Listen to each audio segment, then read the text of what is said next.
Bismillahirrahmanirrahim. Assalamualaikum warahmatullahi wabarakatuh. Alhamdulillahi ala ihsanihi wa syukru lahu ala taufiqihi wa amtinanihi wa asyhadu an la ilaha illallah wahdahu la syarika lahu ta'ziman li sya'ni wa asyhadu anna Muhammadan abduhu wa rasuluhu da'ila ridwani. Allahumma shalli alaihi wa ala alihi wa ashabihi wa ikhwani. Hadirin hadirat yang dirahmati Allah Subhanahu wa taala. Kita lanjutkan bahasan kita dari Sahih Al-Bukhari. Qala Abu Abdullah Al-Bukhari rahimahullahu taala, babun ma yustaru minal aurah. Bab tentang aurat, apa yang harus ditutup dari aurat. Qala Abu Abdullah rahimahullahu taala, haddatsana Qutaibah bin Sa'id qala haddatsana Laits an Ibn Shihab an Ubaidillah bin Abdullah bin Utbah an Abi Sa'id Al-Khudri radhiyallahu anhu annahu qala, dari Abu Sa'id Al-Khudri radhiyallahu anhu, beliau berkata, naha Rasulullah sallam an istimali samma wa an yahtabiya ar-rajulu fi thawbin wahidin laisa ala farjihi minhu syai'un. Sungguhnya Rasulullah sallam melarang istimalu samma. Istimalu samma sudah kita jelaskan, kita singgung, yaitu seorang tatkala salat kemudian dia melipatkan kainnya menutupi wajahnya sehingga susah bergerak tangannya, Maka ini ada yang mengatakan haram, ada yang mengatakan makruh, karena kalau ada apa-apa dia susah untuk bergerak, karena dia tatkala salat dia melipatkan kedua tangannya, tidak bisa keluar, tidak ada celah. Itu yang dilarang dalam salat, ya. Dan itu menyempitkan gerakannya, dia mau sujud susah, dia mau rukuk susah. Yang larangan kedua, wa an yahtabiya rajulu fi thawbin wahidin, dan dilarang untuk melakukan ihtiba. Ihtiba adalah seorang duduk sambil mengangkat lututnya dan meletakkan lututnya di tangannya seperti ini. Itu namanya ihtiba, tetapi dia melakukan ihtiba dengan kain. Kain diikat, lututnya, ngerti kan? Duduk, lutut diangkat, kemudian meletakkan lutut sama di belakang, dia bisa bersantai karena lututnya dia angkat. Kemudian dia ikatkan lututnya dengan belakangnya dengan kain. Itu dilarang kalau laisa ala farjihi minhu syai', kalau ternyata kemaluannya tidak tertutup. Kalau kemaluannya tidak tertutup. Karena kalau dia pakai kain gini, atas terbuka atau tidak? Terbuka. Khawatir ada yang nengok, ya. Khawatir ada yang nengok, maka dilarang. Hadis berikutnya, qala haddatsana Qabisah bin Uqbah qala haddatsana Sufyan an Abi Zinad anil A'raj an Abi Hurairah radhiyallahu anhu, dari sahabat Abu Hurairah, beliau berkata, nahan Nabi sallallahu alaihi wasallam an bai'ataini. Rasulullah SAW melarang dua model jual beli, anil limas wan nibat. Limas itu maksudnya dia tidak melihat mana pakaian yang dia sentuh, dia bayar, mana kain yang dia sentuh, dia bayar. Ini tidak boleh karena ada jahalah, ada ketidaktahuan, ya. Nasib-nasiban, kalau dia pegang baju yang mahal, ya untung. Kalau dia pas pegang baju yang jelek atau kain yang jelek, maka dia rugi. Kemudian wan nibath, demikian juga Nabi melarang jual beli nibath, yaitu penjualnya yang melempar baju kepada pembeli. Pembeli bilang sekian, tinggal penjualnya lempar. Kalau pas penjualnya lempar yang mahal, ya dia beruntung. Kalau pas dia jual lempar baju yang kurang bagus, maka dia rugi. Ini semua ada jahalah, ada ketidaktahuan, ya. Maka ketidakjelasan, maka Nabi melarang dua model jual beli tersebut, dan itu dulu ada di zaman jahiliyah. Kemudian wa an yashtamila samma, Nabi melarang istimalu samma, sudah kita jelaskan tadi, yaitu melilitkan kain sehingga tidak ada celah bagi tangan untuk keluar, untuk bergerak leluasa. Wa an yahtabiya rajulu fi thawbin wahidin, dan tidak boleh seorang juga melakukan ihtiba dengan satu kain, hanya mengikatkan pinggangnya dengan lututnya. Adapun kalau ada kain di atasnya enggak ada masalah. Yang dilarang kalau mengikatkan kain sementara dia tidak pakai celana, khawatirnya ada yang nengok, ya. Kemudian hadis berikutnya, qala haddatsana Ishaq qala haddatsana Ya'qub bin Ibrahim qala haddatsana ibnu akhi Ibni Shihab an ammihi, dari Ibnu Shihab, qala akhbarani Humaid bin Abdurrahman bin Auf anna Abu Hurairah taqal, dari Abu Hurairah beliau berkata, ba'athani Abu Bakar fi tilka al-hajjati fi muadzinin yauman nahri nuadzin bi Mina. Pada tahun 9 Hijriah, Rasulullah SAW menyuruh Abu Bakar untuk berhaji. Nabi hajinya tahun 10 Hijriah, ya. Karena tahun 9 Hijriah banyak tamu-tamu yang datang, amul wufud, banyak tamu-tamu yang datang, dan Nabi sibuk mengurusi tamu-tamu tersebut yang ingin belajar Islam. Kemudian juga Nabi tidak berhaji karena pada tahun 9 Hijriah orang-orang musyrikin masih haji. Mereka masih berhaji. Mereka masih berhaji dan Nabi ingin mensterilkan kota Mekah. Nabi ingin kalau hajian tidak ada lagi orang telanjang tawaf di Ka'bah, tidak ada lagi orang musyrik hajian karena kalau mereka ikut haji sama Nabi mereka bikin kacau, mereka punya ritual sendiri. Maka tatkala Nabi selesai sudah menguasai menaklukkan kota Mekah, Nabi pulang ke Madinah pada tahun 9 pulang ke Madinah pada tahun 9 Hijriah. Maka pada tahun 9 Hijriah Nabi menyuruh Abu Bakar untuk haji di luar. Maka waktu itu Abu Bakar memerintahkan para sahabat untuk beri pengumuman ke sana kemari. Maka kata Abu Hurairah, saya termasuk orang yang diutus oleh Abu Bakar, termasuk para pemberi pengumuman. Nu'adzin bi Mina, kami beri pengumuman di Mina, alla yahujja ba'dal ami musyrik. Bahwasanya setelah tahun ini, tahun depan enggak ada boleh lagi seorang musyrik yang berhaji. Wala yatufa bil baiti uryanun, dan tidak boleh ada lagi orang yang telanjang tawaf di Ka'bah. Qala Humaid bin Abdurrahman, berkata Humaid bin Abdurrahman, "Tsumma ardafa Rasulullah sallallahu alaihi wasallam aliyan fa amarahu an yu'adzin bi bara'ah."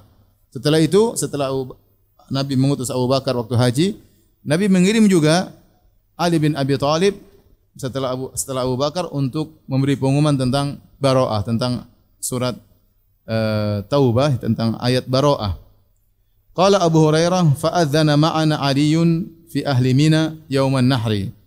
Ali tatkala dikirim, maka Ali bersama kami ya sama-sama memberi pengumuman di Mina. Jadi Ali termasuk rombongan pemberi pengumuman, la yahujju ba'dal ami musyrik, setelah tahun ini tahun depan enggak ada boleh lagi seorang musyrik yang hajian.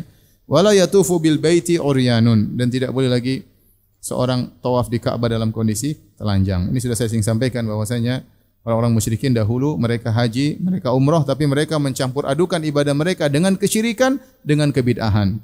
Di antaranya dengan kesyirikan mereka tatkala tawaf mereka berkata, labbaik Allahumma labbaik, labbaik la syarika laka labbaik illa syarikan huwa lak tamlikuhu wa mamalak. Mereka bertalbiyah, kata mereka, ya Allah, kami penuhi panggilanmu ya Allah. Ya Allah, tidak ada sekutu bagimu kecuali sekutu yang kau miliki, yaitu sekutu yang kau izinkan, yang kau menguasainya, dan sekutu tersebut tidak memiliki apa-apa. Yaitu ya Allah, tidak ada syirik bagimu kecuali syirik yang syar'i, kecuali syirik yang kau izinkan. Maksudnya demikian. Jadi mereka mengucapkan lafal-lafal syirik dalam tawaf, dan mereka juga telanjang. Sebagaimana sudah kita jelaskan, kalau ada orang luar ingin tawaf di Ka'bah, mereka tidak mau pakai baju yang sudah mereka gunakan untuk maksiat, maka mereka harus pakai baju baru. Kalau mereka enggak punya uang, maka mereka pinjam baju dari orang-orang Quraisy. Kalau mereka tidak dapat pinjaman, maka mereka tawaf di siang hari. Adapun wanita, mereka memilih untuk tawaf di malam hari agar tidak kelihatan dalam kegelapan.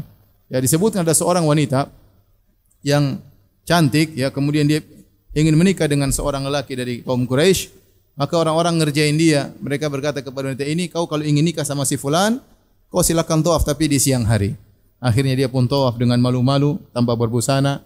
Kemudian dia berkata, al-yauma ya bada ba'duhu aw kulluhu fama bada minhu fala uhillu, ya. Maka dia sambil tawaf dia berkata, hari ini nampak sebagiannya atau nampak seluruhnya.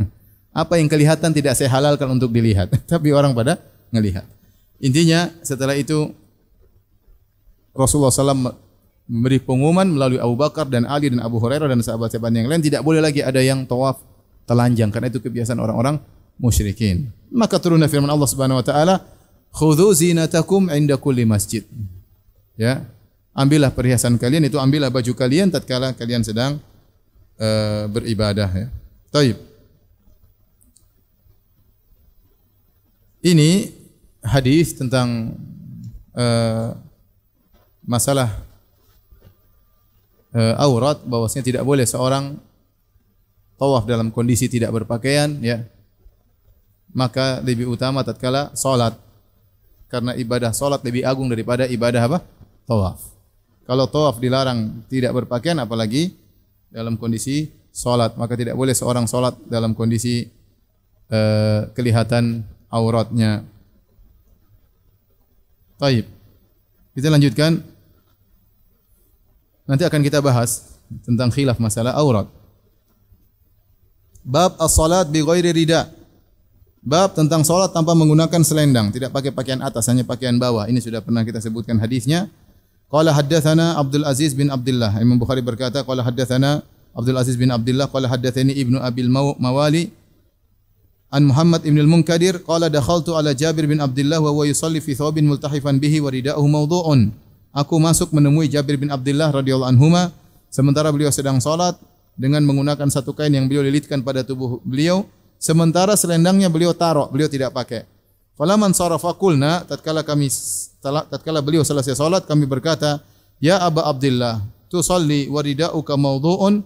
Bagaimana Anda salat sementara selendangmu tidak kau pakai? Kau letakkan begitu saja. Qala na'am, kata Jabir bin Abdullah, iya, memang saya salat demikian. Ahbabtu an yaronil juhalu mislukum. Saya ingin salat seperti ini agar dilihat oleh orang-orang bahlul seperti kalian ya. Yang protes ya. Ra'aitu Nabi sallallahu alaihi wasallam yusalli hakadha. Aku melihat Nabi sallallahu alaihi wasallam salat dengan begini tanpa meletakkan suatu pun di pundaknya, tidak memakai selendang, hanya menggunakan bawahan tidak tanpa menggunakan dua kain, hanya menggunakan satu kain. Taib, kita lanjutkan sekarang tentang masalah paha. Apakah paha termasuk aurat? Kalau yang pertama tadi mengenai aurat besar ya, itu kemaluan ya. Jelas itu merupakan aurat, tidak ada khilaf di kalangan para ulama tentang hal tersebut. Sekarang apakah paha termasuk aurat? Babun ma yuzkar fil fakhis. Bab tentang apa yang berkaitan dengan paha. Qala Abu Abdullah, berkata Abu Abdullah maksudnya Imam Al-Bukhari rahimahullah. Wa yurwa ini an Ibni Abbasin, dan diriwayatkan dari Ibni Abbasin wa Jarhad, Ibnu Abbas radhiyallahu anhu, wa Jarhad dari Jarhad radhiyallahu anhu, wa Muhammad bin Jahshin radhiyallahu anhu, diriwayatkan dari sahabat-sahabat ini ani Nabi sallallahu alaihi wasallam, dari Nabi sallallahu alaihi wasallam beliau berkata al-fakhidhu aurah, paha itu adalah aurat. Di sini Al-Imam Al-Bukhari menggunakan sigat tamrid, yaitu kalimat pasif. Diriwayatkan, dan kita sebutkan kalau Imam Bukhari meriwayatkan hadis muallaq, yaitu yang dihapus sanadnya namanya hadis muallaq.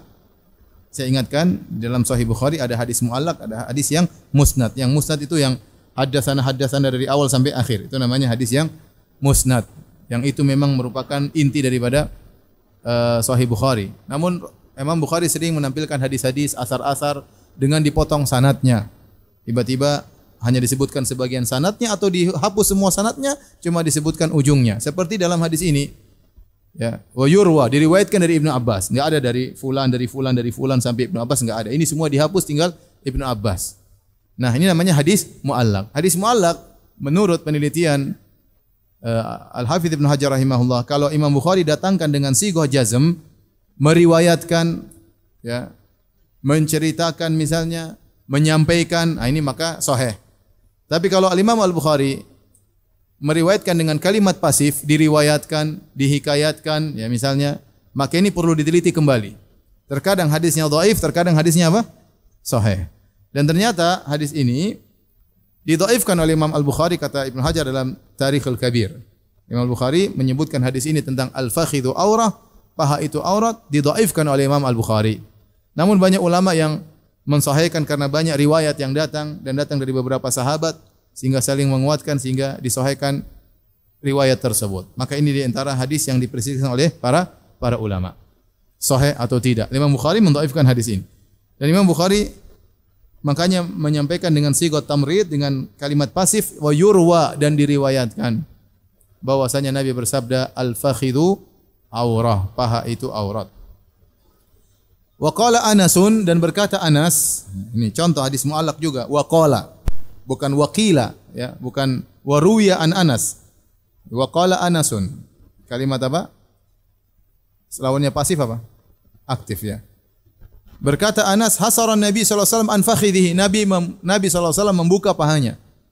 Nanti datang hadis yang menjelaskan hal ini. Nabi sallallahu alaihi wasallam membuka pahanya. Kemudian Imam Bukhari berkata, haditsu Anasin asnad. Hadis yang diriwayatkan dari Anas bahwasanya Nabi membuka pahanya dilihat oleh sahabat, hadisnya lebih kuat, lebih sahih. Lebih sahih karena diriwayatkan dalam Sahih Bukhari. Wa haditsu Jarhad, adapun hadis Jarhad bahwasanya Nabi mengatakan ghatti fakhidak fa innahu aurah. Tutuplah pahamu karena sungguhnya pahamu adalah aurat, itu hadis Jarhad. Ahwat, lebih hati-hati. Meskipun lemah atau lebih lemah daripada hadis Anas, tetapi kata Imam Bukhari hadis Jarhad yang menyatakan paha adalah aurat itu lebih hati-hati untuk diamalkan.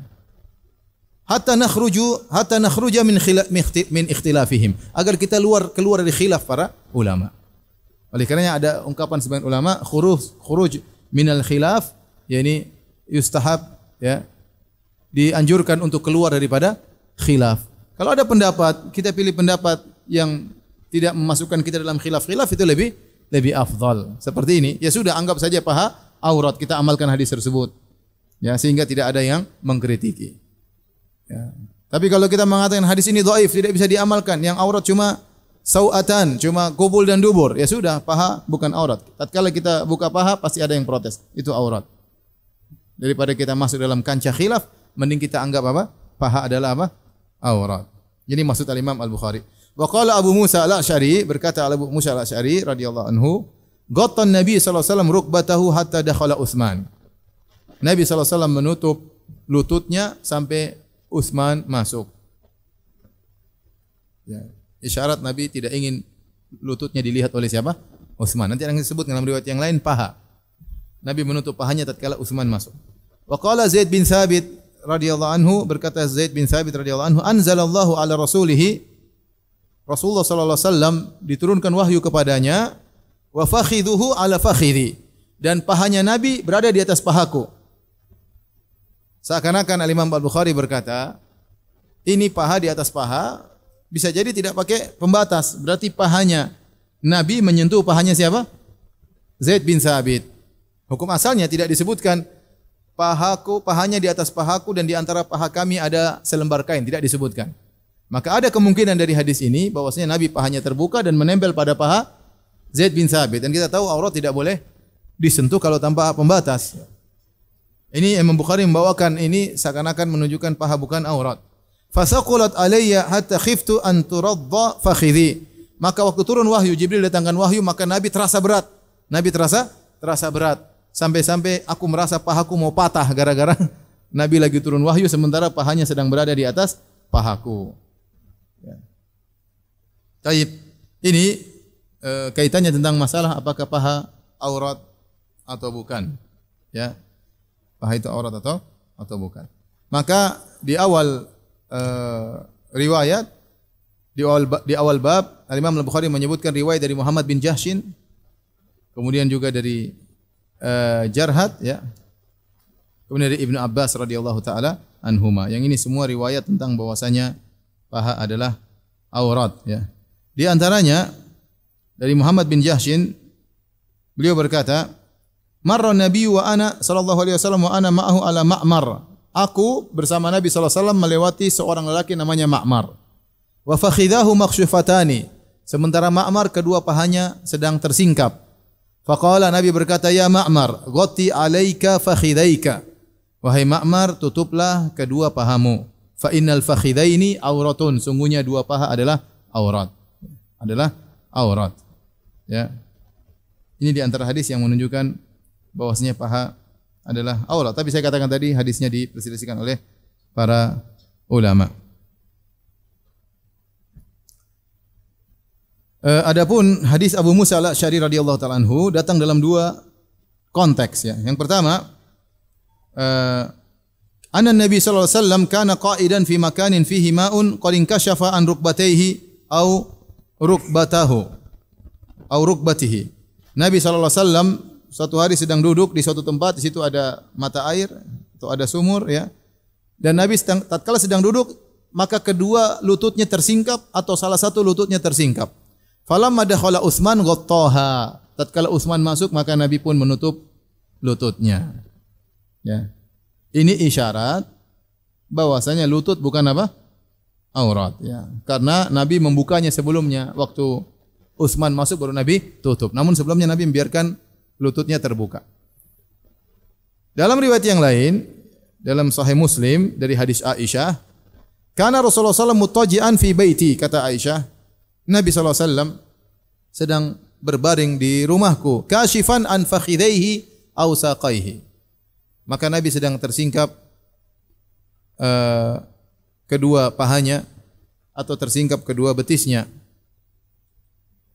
Falamma sta'dzana Utsman jalasa, tatkala Utsman masuk maka Nabi pun duduk, ya. Dalam riwayat tersingkap pahanya, tersingkap pahanya. Kemudian juga dalam riwayat yang lain disebutkan bahwasanya Nabi SAW sedang duduk, ya. Kemudian tersingkap kedua pahanya. Maka ista'dzana Abu Bakar, Abu Bakar masuk ingin ketemu Nabi, maka Nabi mengatakan izinkan. Maka Abu Bakar masuk ngobrol sama Nabi dan kedua pahanya masih tersingkap. Kemudian Umar masuk minta izin ketemu Nabi, Nabi izinkan. Kemudian ngobrol dengan Umar bin Khattab dan kedua paha Nabi masih apa? Tersingkap. Tatkala Utsman masuk, baru kemudian Nabi SAW menutup pahanya. Maka Aisyah bertanya, tadi Abu Bakar masuk, Umar masuk, engkau membiarkan pahamu terbuka. Tatkala Utsman masuk, kenapa kau tutup pahamu? Kata Nabi SAW, ala astahi min rajulin yastahi minhu al malaikah. Kenapa aku tidak malu kepada seorang yang malaikat malu kepadanya, ya. Tapi ini dalil bahwasanya paha bukan apa? Aurat. Karena Nabi membiarkan pahanya dilihat Abu Bakar, pahanya dilihat oleh apa? Umar.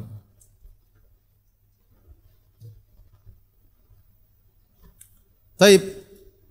Hadis berikutnya yang panjang juga masih masalah paha.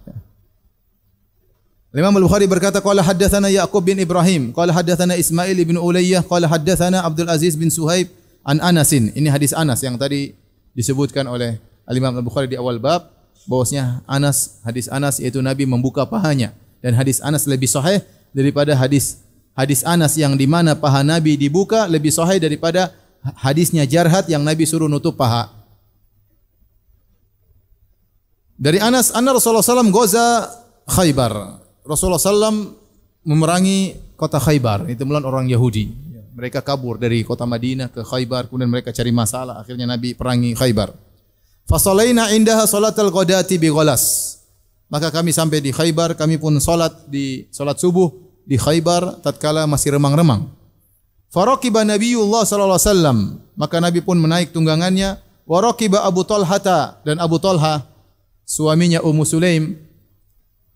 Abu Talha bapak tirinya Anas. Abu Talha bapak tirinya siapa? Anas. Anas anaknya Ummu Sulaim. Bapaknya Anas kafir, ya. Kemudian cerai, kemudian entah meninggal, ya. Kemudian Ummu Sulaim menikah dengan Abu Talha. Maka Abu Talha adalah bapak tirinya Anas bin Malik. Maka Abu Talha pun naik, ya.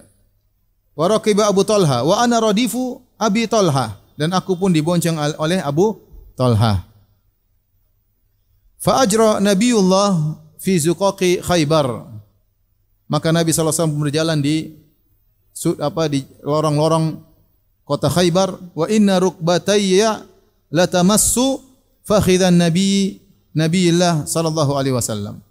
Dan sungguh kedua lututku menyentuh paha Nabi sallallahu alaihi wasallam. Kedua lututku, ya, atau rukbati, sungguhnya lututku menyentuh paha Nabi sallallahu alaihi wasallam. Thumma hasara al-izar an fakhidhihi. Kemudian Nabi menyingsingkan sarungnya sehingga tampak pahanya. Hatta ini anzuru ila bayadhi fakhidhi Nabiillah, sampai aku melihat putihnya betis Nabi sallallahu alaihi wasallam. Falamma dakhala al-qaryah, ini jadi yang perhatian kita di sini bahwasanya lutut Anas menyentuh siapa? Paha Nabi. Kemudian Nabi sallallahu alaihi wasallam pun membuka, angkat sarungnya, ya, kata para ulama, ya. Nanti ada dua pendapat. Ada yang mengatakan tersingkap sarungnya, dalam sebagian riwayat fan hasara fakhidun Nabi sallallahu alaihi wasallam, tersingkap sarungnya. Namun dalam riwayat Bukhari tidak. Dalam riwayat ini fahasara, Nabi yang menyingkap sarungnya sehingga tersingkap apa? Pahanya. Buat apa? Agar Nabi bisa mudah untuk mengendarai tunggangannya, entah kuda entah onta, ya. Sehingga Nabi sengaja menyingkap sarungnya. Tatkala Nabi sampai masuk ke negeri atau kota dalam Khaybar, qala Allahu Akbar, kharibat Khaybar. Kata Nabi, Allahu Akbar, Allahumma besar, kota Khaybar akan hancur, itu akan kalah. Inna idza nazalna bi sahati qaumin fasa'a sabahul mundzirin. Sungguhnya kita kalau sudah sampai di pelataran suatu kaum, maka sungguh buruk pagi hari orang-orang yang telah diberi peringatan. Yaitu mereka sudah diberi peringatan tidak mau menurut, maka Nabi perangi dan mereka akan mengalami keburukan. Qalaha thalathan. Nabi mengucapkan 3 kali. Qala wa kharajal qaumu ila a'malihim. Padahal di pagi hari itu orang-orang mereka tidak tahu Nabi bakalan menyerang. mereka baru keluar menuju pekerjaan mereka. Faqalu Muhammad, mereka kaget. Mereka berkata Muhammad, Muhammad. Qala Abdul Aziz sang perawi berkata, wa qala ba'dhu ashabina wal khamisu. Dan mereka mengatakan al-khamis. Al-khamis maksudnya al-jaish. Muhammad bawa pasukannya. Muhammad bawa pasukannya untuk menyerang kita. Jadi heboh karena Nabi sudah datang dengan pasukannya, maka orang-orang Khaybar, orang Yahudi berteriak Muhammad wal khamis. Muhammad wal khamis. Al-khamis dari khamis itu 5 bahasa Arab. Khamis artinya apa? 5 kan. Senin, Ahad 1, Isnin apa? Selasa. Arbi'a 3. Terus Al-Khamis Selasa 3. Terus Arbi'a 4, benar, saya lupa bahasa Arab. Ahad, Isnin 2, Selasa 3, Arbi'a 4, Khamis 5. Jadi Khamis itu hari yang kelima. Kenapa disebut pasukan dengan Al-Khamis? Kata para ulama, karena pasukan dibagi menjadi 5 tim. Ada namanya Al-Muqaddimah bagian depan, ada namanya Saqah bagian belakang, Al-Janahan kanan dan kiri, dan Al-Qalb tengah-tengah.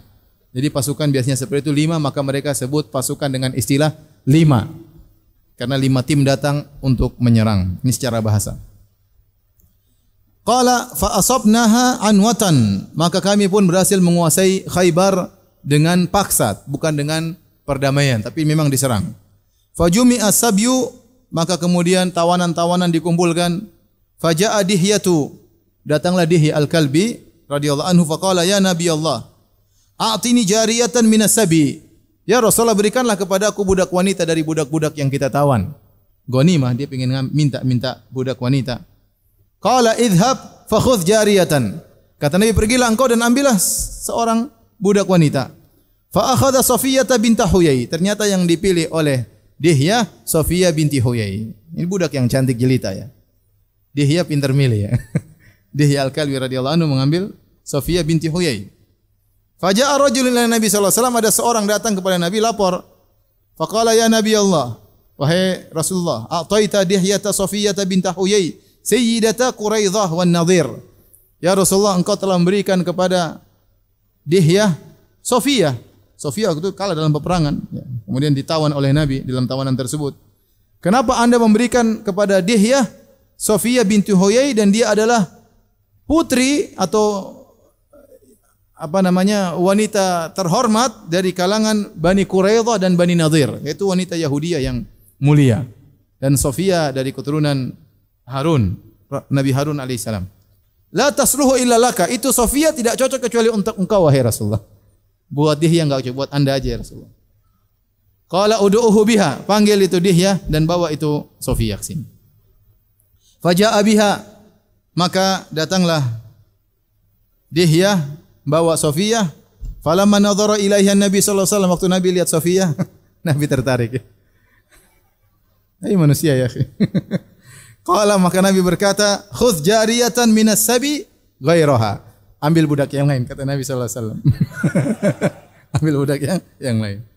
Qala fa'ataqaha an-Nabi sallallahu alaihi wasallam wa tazawwajaha. Lantas Nabi pun memerdekakan Safiyah dan Nabi menikahinya. Faqala lahu Sabit berkata, ya Aba Hamzah. Sabit al-Bunani bertanya kepada Anas, ya Aba Hamzah, ma asdaqaha, apa maharnya? Qala nafsaha, yaitu Nabi memerdekakan Safiyah, itulah maharnya. Karena budak itu kalau dimerdekakan bayar kan, butuh biaya. Nah, biaya memerdekakan Safiyah itulah maharnya menikahi Safiyah. A'taqaha wa tazawwajaha. Nabi memerdekakan dia dan Nabi menikahinya. Hatta idza kana bi tariq jahazatha lahu Ummu Sulaim. Maka tatkala di tengah perjalanan, maka Ummu Sulaim pun merias karena Nabi belum menikahinya, tapi belum ketemuan, belum malam pertama ya. Maka kemudian Ummu Sulaim pun merias Safiyah untuk diserahkan kepada Nabi. Fa ahdatha lahu minal lail. Di malam hari kemudian Safiyah diserahkan kepada Nabi sallallahu alaihi wasallam. Fa asbaha Nabi sallallahu alaihi wasallam arusan. Maka Nabi sallallahu alaihi wasallam jadi pengantin baru. Nabi sudah menggauli Safiyah. Faqala man kana indahu syai'un falyaji' bihi. Tapi Nabi belum walimah. Karena Nabi berkata kepada sahabat-sahabatnya, yang punya sesuatu bawa, kita bikin walimah. Ada yang punya makanan, tolong kirim. Wa basata nita'an, maka Nabi pun mulai membentangkan kain yang terbuat dari kulit, ya. Itu baju yang terbuat dari kulit.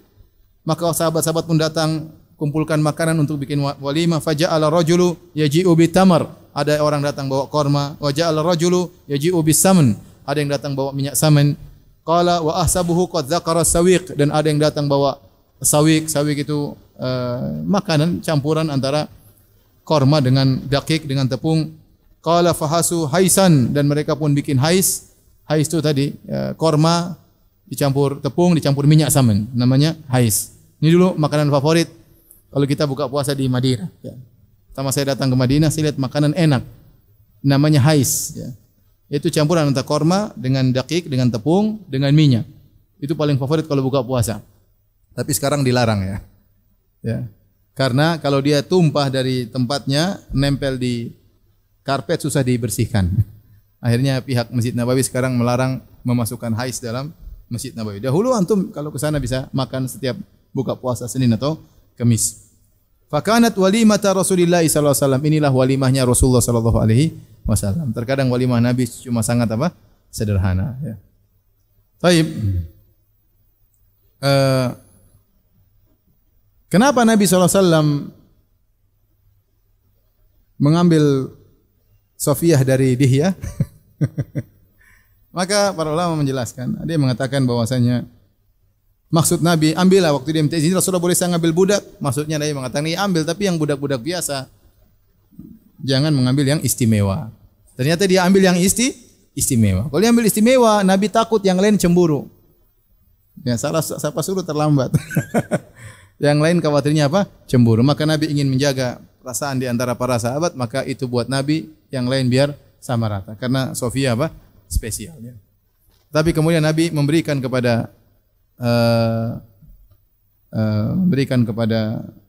Dihyah iparnya Sofia yang juga mulia, ya, yaitu adik iparnya atau kakak iparnya perempuan, ya, ya diberikan kepada Dihyah. Ada yang mengatakan Nabi mengganti Sofia dengan 7 budak yang lain. Ya. Silakan kau pilih, yang penting Sofia berikan kepada aku. Ya. Intinya Sofia akhirnya dinikahi oleh Nabi Shallallahu Alaihi Wasallam. Ini juga dalil bahwasanya walimah kalau memang tidak punya duit tidak harus mewah-mewah, ya.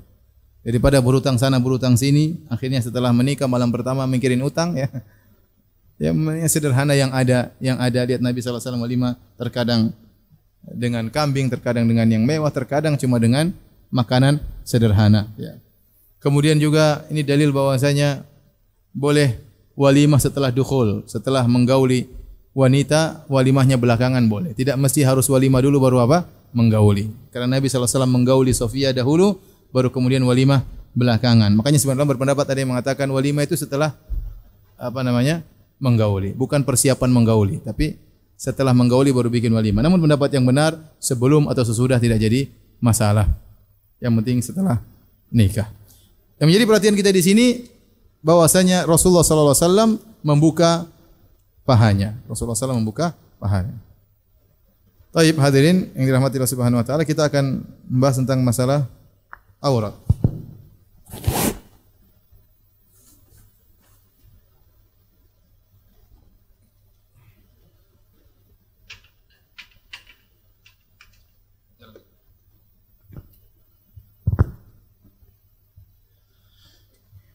Masalah aurat. Aurat, ya, para ulama membahas, ya, 2 model. Ada aurat dalam sholat, ada aurat di luar sholat.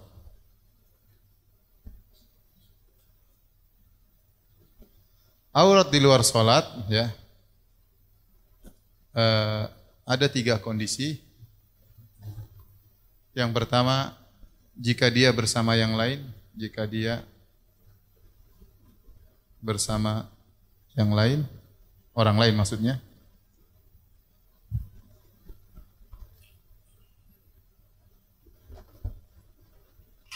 bersama orang lain. Yang kedua, jika dia bersama istrinya. Yang ketiga, jika dia bersendirian.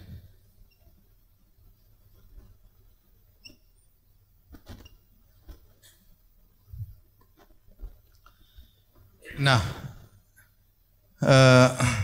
jika dia bersama istrinya, maka tidak apa-apa. Saling melihat aurat tidak jadi masalah. Dan dalilnya terlalu banyak. Jadi antaranya waktu Aisyah radhiyallahu taala anha ditanya, apakah boleh seorang lelaki melihat aurat istrinya atau sebaliknya? Maka Aisyah menjawab, kuntu ana wa Nabi sallallahu alaihi wasallam naktasilu jami'an. Aku dan Nabi, kami mandi junub bersama-sama. Sehingga kata Ibnu Hajar ini dalil bahwasanya suami boleh melihat kemaluan istri, istri boleh melihat kemaluan apa?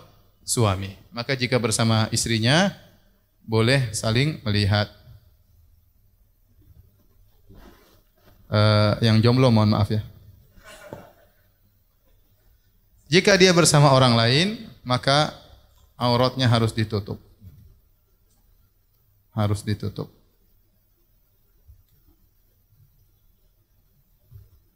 Jika dia bersendirian bagaimana? Ya. Yang lebih afdal ditutup juga. Sebagai adab di hadapan Allah Subhanahu wa taala. Dasarnya adalah hadis Bahas bin Hakim an abihi an jaddihi radhiyallahu anhu. Dia berkata, ya Rasulullah, auratuna ma na'ti minha wala nadhar. Ma na'ti minha wa ma nadhar. Ya Rasulullah, aurat kami mana yang boleh kami buka dan mana yang tidak boleh kami buka. Maka kata Nabi sallallahu alaihi wasallam, ihfaz aurataka illa min zaujatika aw ma malakat yaminuk. Jagalah auratmu kecuali kepada istrimu dan kepada budak wanitamu. Tidak perlu dijaga aurat karena seorang laki boleh menggauli istrinya dan juga boleh menggauli budak wanitanya. Kemudian dia berkata, ya Rasulullah, idza kana al-qaumu ba'dhum fi ba'd. Bagaimana Rasulullah kalau kita sedang kumpul satu dengan yang lainnya, sama laki-laki, sama wanita? Kata Nabi sallallahu alaihi wasallam, fa in istata'ta alla yaraha ahadun fala yarayannaha ya. Kata Nabi sallallahu alaihi wasallam, kalau kau mampu tidak seorang pun melihat auratmu, maka lakukanlah. Artinya harus ditutup. Ya, aurat itu dalam bahasa Arab artinya aib, itu suatu yang aib untuk dibuka, suatu yang qabih, aib untuk dilihat ya. Orang yang melihat aurat maka dia tercela. Maka disebut dengan aurat karena aurat dalam bahasa Arab artinya aib, suatu yang aib. Maka kata Nabi, kalau sedang bersama yang lain maka hendaknya tutup auratmu. Kemudian wa idza kana ahaduna khaliyan, Rasul kalau kita sendirian bagaimana? Kata Rasulullah sallam, wallahu ahaqqu an yustahya minhu minan nas. Allah lebih utama untuk kau malui dibandingkan manusia. Oleh karenanya kalau orang sendirian ya, maka jangan juga dia telanjang ya. Ya. Mau telanjang bulat, mau telanjang kotak, jangan ya. Hendaknya dia tutup kemaluannya ya. Dia hanya membuka kalau cuma ada keperluan, tapi kalau ada keperluan seperti buang hajat dan yang lainnya, ya, tapi kalau dia sama istrinya tidak ada masalah karena ada kebutuhan untuk saling melihat, bahkan terkadang mungkin kepuasan tidak tercapai kecuali saling melihat di antara mereka. Ada keperluan, maka syariat membolehkan. Jagalah auratmu kecuali kepada pasanganmu, enggak ada masalah. Baik, sekarang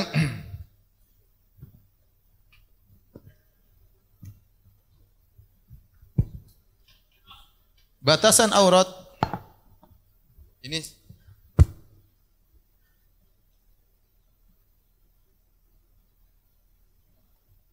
batasan aurat.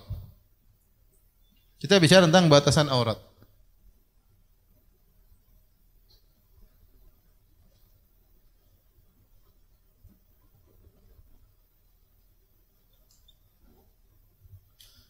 Batasan aurat yang pertama, aurat lelaki.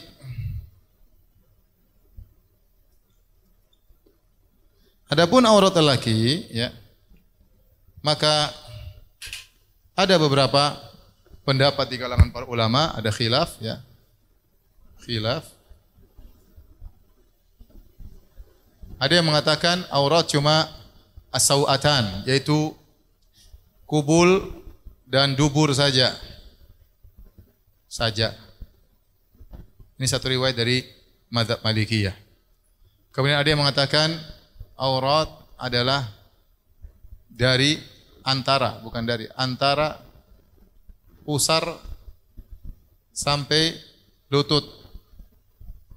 Lutut. Berarti paha masuk aurat enggak? Hah? Antara pusar sampai apa? Lutut. Berarti pusar tidak masuk, lutut juga tidak masuk. Ini jumhur ulama. Ini riwayat dari Malikiyah. Malikiyah atau salah satu pendapat dari Malikiyah. Adapun ini adalah jumhur ulama ya. Yaitu riwayat dari Malikiyah, kemudian Syafi'iyah, Hambaliyah, Syafi'iyah, kemudian Hambali, riwayat dari Malikiyah. Kemudian yang berikutnya ada yang mengatakan yaitu lutut termasuk aurat. Ini pendapat Abu Hanifah. Karena dalam sebagian riwayat hadis ar-rukbatu aurat. Ada hadis ar-rukbatu aurat. Lutut itu aurat, tapi hadisnya dhaif. Hadisnya apa? Dhaif. Hadisnya dhaif. Ini ya kira-kira ya pendapat para ulama. Ya, dari sini kita tahu bahwasanya semua sepakat bahwasanya kubul dan dubur adalah apa? Aurat. Adapun selain kubul dan dubur maka ada khilaf ya. Ada yang mengatakan bahwasanya aurat adalah antara pusar sampai lutut, berarti paha termasuk ya. Kemudian ada yang mengatakan lutut bahkan termasuk apa? Aurat ya. Taib. Mana yang lebih hati-hati? Tentu yang lebih hati-hati adalah pendapat jumhur. Karena hadis jarhat tadi, hadis jarhat yang mengatakan Nabi berkata al-fakhidha aurat. Paha termasuk apa? Aurat. Maka lebih hati-hati adalah pendapat jumhur ulama. Bagi yang berpendapat bahwasanya aurat cuma kubul dan dubur, artinya kalau orang salat kelihatan pahalanya, maka tidak batal. Dan banyak ulama yang mengatakan demikian. Banyak mengatakan orang yang salat pahanya kelihatan maka tidak mengapa, karena hadis-hadis tadi yang kita sebutkan. Makanya mereka ini pun membagi aurat menjadi dua. Ya. Ada namanya aurat mughalladzah, yaitu aurat besar.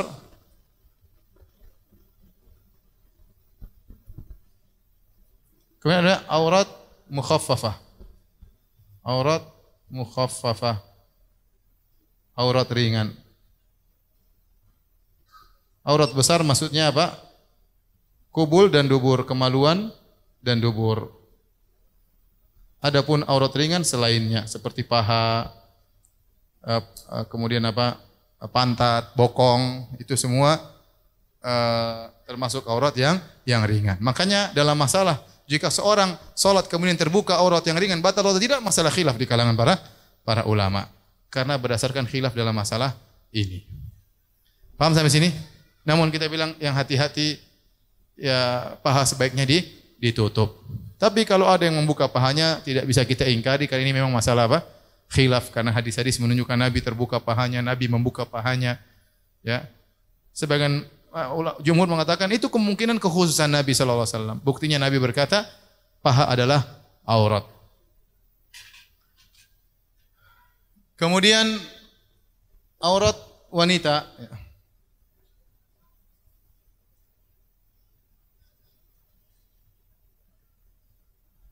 Aurat wanita mungkin bisa kita bagi dua ya. Di hadapan sesama wanita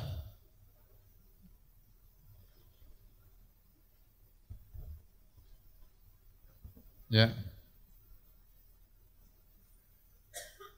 Kemudian di depan lelaki.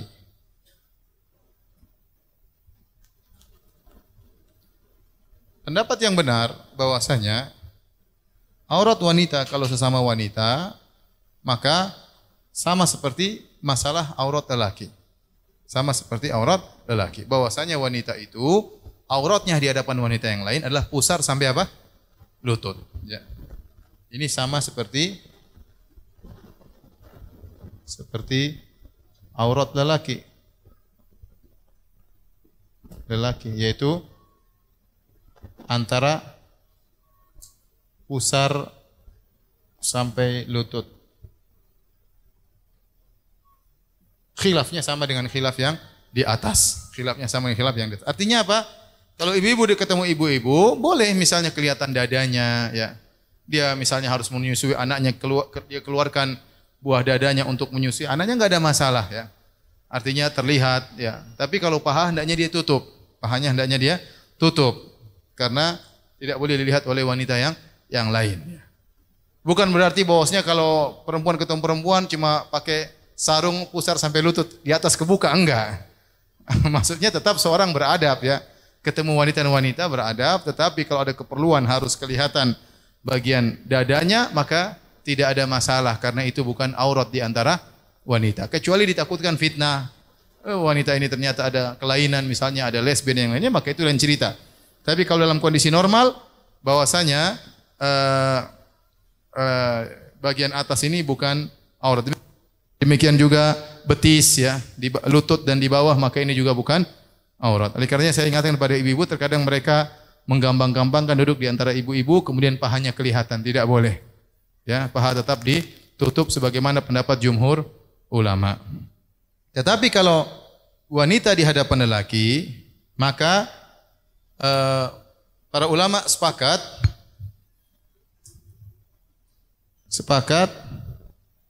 seluruh tubuh wanita adalah aurat. Mereka hanya khilaf pada 3 hal. Mereka hanya khilaf pada 3 hal. 3 hal, yaitu wajah, kedua telapak tangan,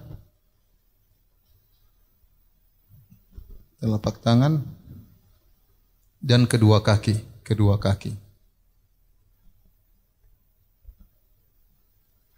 Maka ini ada khilaf. Sebagian ulama berpendapat bahwasanya kalau di hadapan lelaki maka wajah juga aurat. Ini pendapat sebagian ulama Hanabilah. Di antara dikuatkan oleh Syekhul Islam Ibnu Taimiyah rahimahullahu taala bahwasanya aurat di hadapan lelaki, ya, beda dengan kalau dalam salat wajah dibuka. Tetapi kalau di hadapan lelaki, ya, maka wajah pun aurat, maka hendaknya ditutup, dan itu kebiasaan para salaf dahulu. Mereka bahkan tatkala berhaji mereka tidak boleh pakai niqab, tapi kalau ada laki-laki lewat maka mereka menutup wajah mereka, ya. Ini pendapat sebagian ulama Hanabilah. Tapi jumhur ulama berpendapat bahwasanya wajah dan kedua telapak tangan itu bukan aurat, boleh dilihat oleh lelaki. Meskipun lelaki dianjurkan untuk menundukkan pandangan, kalau mereka terfitnah mereka harus tundukkan pandangan. Tetapi wanita boleh keluar dengan terbuka apa? Wajahnya. Itu pendapat mazhab Syafi'iyah. Ya, adapun ulama Hanabilah kebanyakan di Arab Saudi mereka merajihkan wajah termasuk apa? Termasuk aurat, sehingga mereka mewajibkan cadar. Jadi beda, kita bahas aurat tatkala ketemu laki-laki dengan aurat tatkala apa? Salat, ya. Ini sekarang kita bahas tentang aurat di hadapan lelaki. Maka pendapat pertama mengatakan wajah termasuk, semua termasuk aurat. Wajah, kedua telapak tangan dengan juga kedua kaki, semuanya aurat. Dia hanya buka yang perlu untuk melihat, ya. Mata 1 atau 2 mata boleh. Lainnya di aurat, tidak boleh terbuka. Pendapat kedua, pendapat jumhur ulama yang antaranya mazhab Syafi'iyah di negeri kita, yaitu wajah dan kedua telapak tangan bukan aurat. Berdasarkan hadis Asma, ya, binti Abi Bakar, di mana Rasulullah SAW bersabda, "Idza balagatil mar'atul mahid, ya, fala yura minha illa hadza wa hadza." Jika seorang wanita sudah mencapai dewasa, sudah haid, maka tidak boleh terlihat darinya kecuali ini dan ini. Maka Nabi mengatakan al-wajh wal kaffain, cuma wajah dan telapak tangan, ya. Telapak tangan. Kemudian pendapat yang ketiga, pendapat Abu Hanifah, bahwasanya yang bukan aurat tiga-tiganya, wajah, telapak tangan dan kedua kaki. Sehingga mereka mengatakan kedua kaki bukan aurat. Sehingga kalau kita ke Madinah, antum sering lihat orang-orang dari IPB, India, Bangladesh India, Pakistan, Bangladesh. Mereka rata-rata bermadzhab Hanafi. Sehingga mereka kadang sholat kaki mereka terbuka dan menurut mereka tidak mengapa. Karena mereka berpendapat bahwasanya kedua kaki bukan apa? Aurat. Kedua kaki bukan aurat. Ini maksud saya masalah khilaf. Kita ikuti aja pendapat yang lebih hati-hati. Bahwasanya perempuan adalah aurat. Kalau perlu kita bilang wajah aurat, ya. Kalau enggak juga enggak apa-apa mazhab Syafi'iyah, ya. Cuma saya anjurkan bagi ibu-ibu yang cantik tolong tutup wajahnya. Ya. Yang enggak cantik juga tutup ya. Itu maksudnya. Tapi ada yang cantik spesial semua orang ngelihat, tolong ditutup. Kasihan yang melihatnya. Tapi kalau buat dilihat jomblo ya, untuk dilamar ya boleh ya. Dinazor ya. Taib. Sekarang kita bahas tentang aurat dalam salat. Aurat dalam salat, ya. Ini tadi batasan aurat apa di luar salat. Azan kah? Aurat dalam salat, maka bisa kita bagi dua, ya. Aurat lelaki atau bukan aurat tapi apa ya? Aurat dalam salat ya. Untuk lelaki apa yang harus ditutup? Apa yang harus ditutup?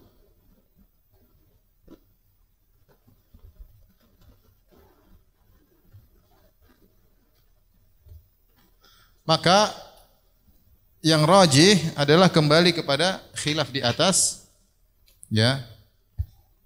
Hukumnya kembali pada khilaf masalah aurat di luar salat. Di luar salat. Tetapi mazhab Hambali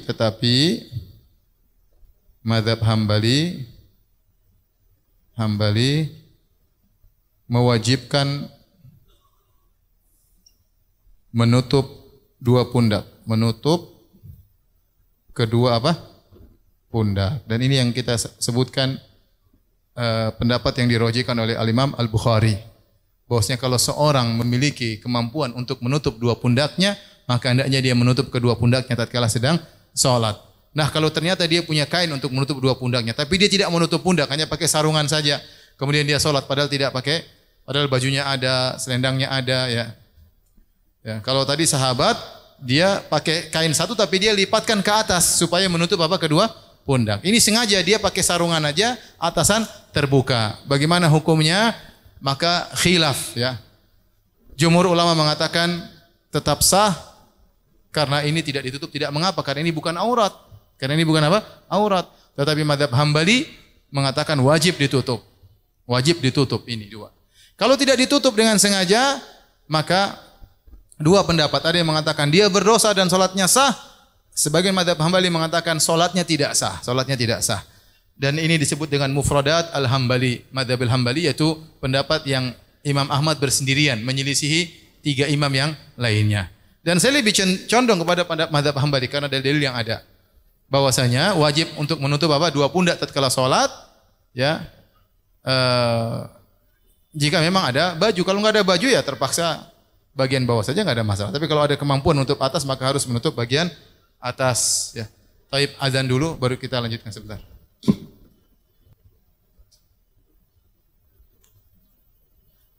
Taib kita lanjutkan, ya. Adapun aurat wanita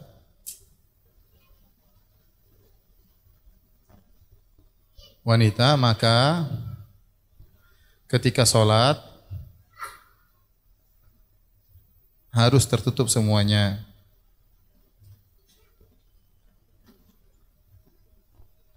Semuanya, ya. Beda kalau meskipun di depan mahramnya, meskipun dia sendirian. Meskipun dia sendirian.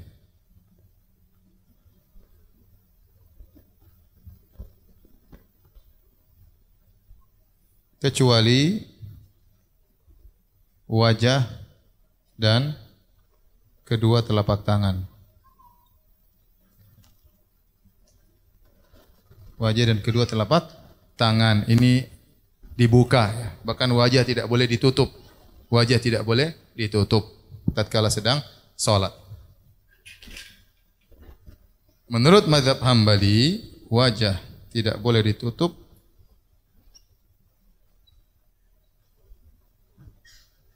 kecuali kalau ada lelaki asing. Asing, maka dia solat dengan cadar. Dengan bercadar.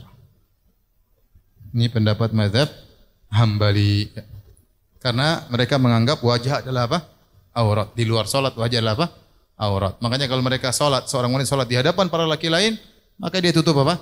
Tutup wajahnya dan dia solat. Adapun kalau tidak ada lelaki asing, maka dia wajib membuka wajahnya. Ya. Inilah ya kaitannya tentang aurat. Wallahu a'lam bishawab.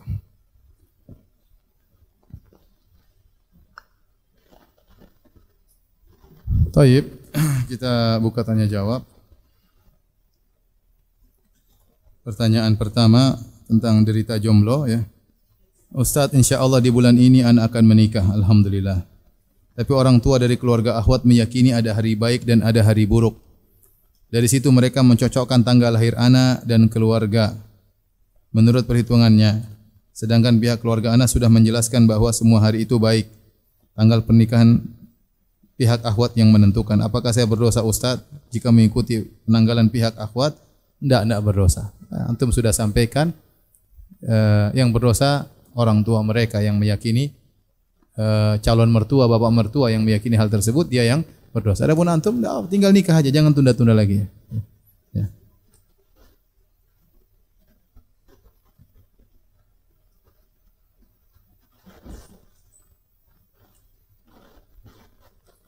Ustaz, apa beda sunnah dan mustahab? Sama, kalau sunnah itu biasanya ada dalilnya. Ya. Kalau mustahab artinya dianjurkan, disukai. Ini istilah para ulama. Ya, terkadang mustahab dimaksudkan adalah disunnahkan. Makanya kalau disunnahkan itu maksudnya Nabi kerjakan, itu sunnah Nabi SAW. Tapi ada perkataan disukai, dianjurkan. Seperti tadi kita mengatakan, dianjurkan kita memilih pendapat yang keluar dari perselisihan. Ini tidak ada dalilnya, bukan perkataan Nabi, tapi itu adalah suatu yang baik. Maka dikatakan apa? Dianjurkan. Seperti pendapat ulama Syafi'iyah yang mengatakan melafalkan niat. Mereka tidak mengatakan disunahkan, karena mengatakan disunahkan enggak bisa. Karena Nabi memang tidak pernah melafalkan apa? Niat. Tapi mereka memilih kata dianjurkan. Dianjurkan. Ya.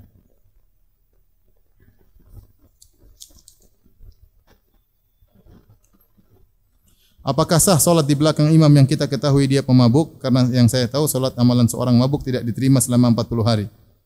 Bolehkah Ustaz? Pendapat yang rajih, jika dia lagi imam lagi tidak mabuk, maka solatnya apa? Sah. Adapun tidak diterima maksudnya bukan tidak sah solatnya, tapi pahalanya tidak ada. Orang yang mabuk setelah dia sadar wajib solat atau tidak? Tetap wajib solat. Jangan kita bilang, dia bilang 40 hari saya tidak wajib solat. Kafir ente bilang.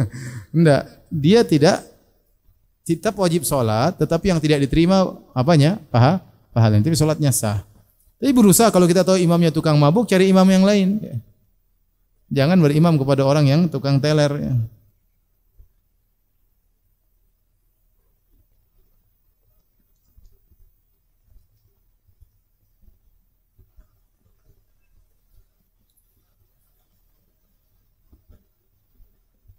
Bagaimana hukum wanita memakai celana panjang saat bekerja? Ini dibahas oleh Syekh Utsaimin rahimahullah taala, bahwasanya wanita kan tidak boleh memakai pakaian yang menunjukkan lekukan tubuhnya. Makanya kalau dia pakai jilbab hendaknya sampai di bawah agar tidak kelihatan lekukan antara ketiaknya dengan dadanya ya. Kalau dia pakai rok, maka roknya panjang agar tidak terlihat lekukan antara kaki satu dengan kaki yang lainnya. Kalau dia memakai celana panjang ya khawatirnya terlihat lekukan apa? Tubuhnya. Kelihatan dia kurus atau gendut atau gimana. Ya itu ada penilaian sendiri bagi laki-laki. Makanya tidak boleh. Yang benar tidak boleh. Kecuali dia setelah pakai celana kemudian dia pakai apa? Rok di atasnya, enggak ada masalah. Enggak ada masalah ya. Tetapi kalau hanya pakai celana saja dengan kelihatan lekukan pisah antara kaki kanan dan kaki kiri, maka itu tidak diperbolehkan. Ustaz mohon tambah durasinya sampai jam 8. Supaya Aduh, masih lama kalau jam 8. Mohon maaf, saya ilmunya terbatas dan tenaganya terbatas.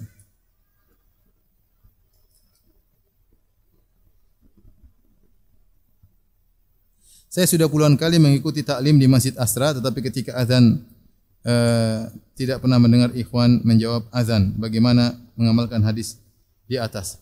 Tentunya seorang tatkala mendengar azan dia mengikuti muadzin, faqulu mislama yaqul muadzin, hendaknya dia ucapkan seperti apa yang diucapkan oleh muadzin. Ini teguran dari ikhwan kita ya, hendaknya diperhatikan. Meskipun menjawab azan hukumnya apa? Sunnah, tetapi hendaknya kita tidak meninggalkan sunnah tersebut. Kalaupun terlewatkan jangan lupa baca doa setelah azan untuk bersalawat kepada Nabi sallallahu alaihi wasallam.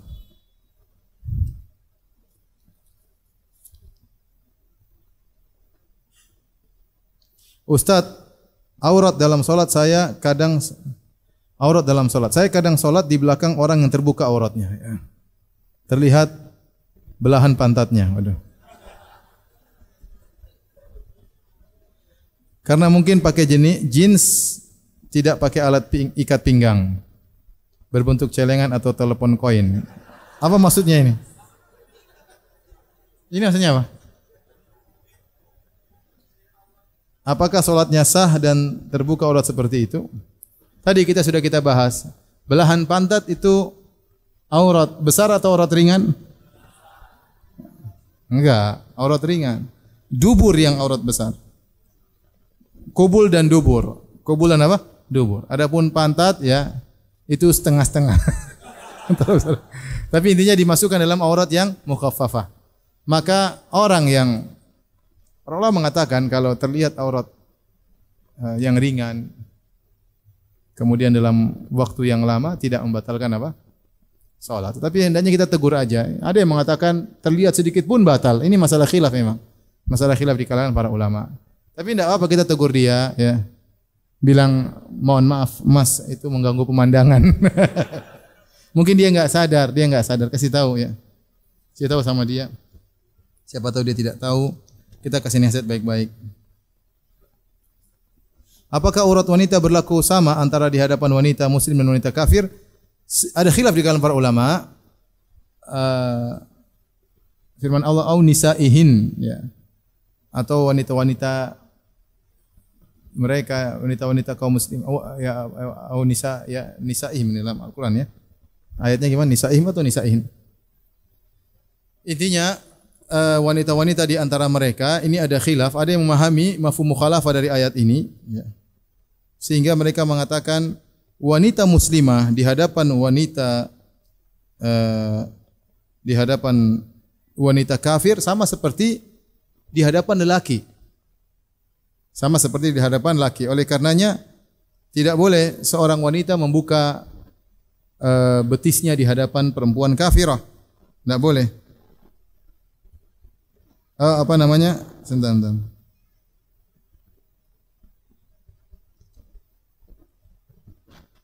Namun pendapat yang lebih kuat ya bahwasanya perempuan, lelaki dan wanita sama saja dalam masalah aurat. Sama saja dalam masalah aurat ya. Kenapa? Karena di zaman Nabi sallallahu alaihi wasallam banyak wanita-wanita kafirah terkadang ketemu dengan istri-istri Nabi. Namun tidak ada cerita bahwasanya istri Nabi kemudian berhijab khusus tatkala ingin bertemu dengan wanita apa? Yang kafir. Oleh karenanya wanita muslimah sama wanita kafirah sama saja bagi seorang wanita ya.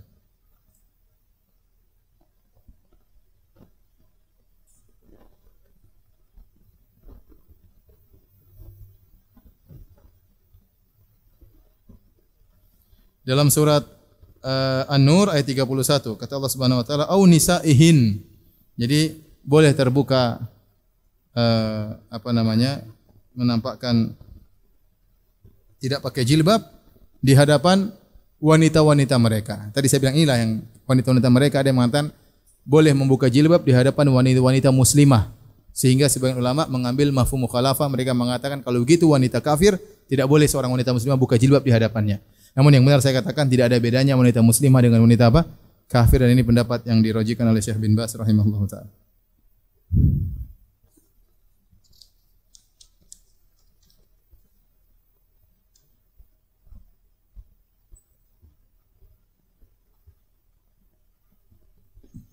Aduh, panjang banget ya.